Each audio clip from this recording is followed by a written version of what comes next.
छातीवर हात ठेवून सांगू शकत नाही. लोकांमध्ये जावं लागतं, लोकांना भेटावं लागतं, लोकांचे प्रश्न समजून घ्यावे लागतात. या तालुक्यामध्ये, या जिल्ह्यामध्ये 30 वर्ष या भागाचा प्रतिनिधी म्हणून मी काम केले. 1980 ते 2009 जवळपास 30 वर्षाचा हा कालखंड त्या भागाची सेवा करण्यामध्ये. आणि त्याच्यापूर्वी जिल्हा परिषदेचा सदस्य, पंचायत समितीचा उपसभापती म्हणून हे काम आहे. काही फार मोठी परंपरा नव्हती त्याही वेळा. वडील आमचे तालुका आणि ग्रामपंचायत आणि बाजार समिती, पंचायत समिती इतकंच त्यांचं राजकारण मर्यादित राहिलं. पण त्या पुढच्या काळामध्ये जेव्हा संधी मिळते त्या संधीचं सोनं करणं हे त्या व्यक्तीच्या मध्ये त्या अवलंबून असतं.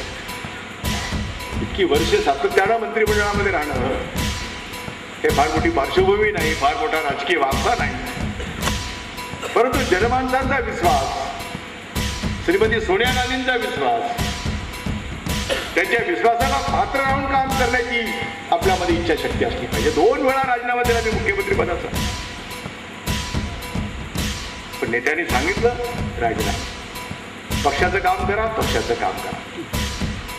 तक्रार नाही केली गेली.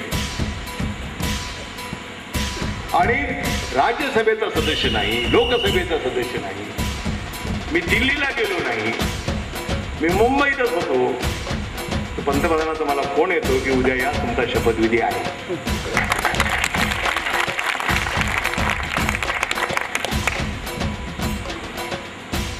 ही केवळ आपली पक्षावरची निष्ठा, हायकमांडवरची निष्ठा आणि देईल ते काम प्रामाणिकपणे करणं, तक्रार करणार नाही, ही भूमिका आम्ही स्वीकार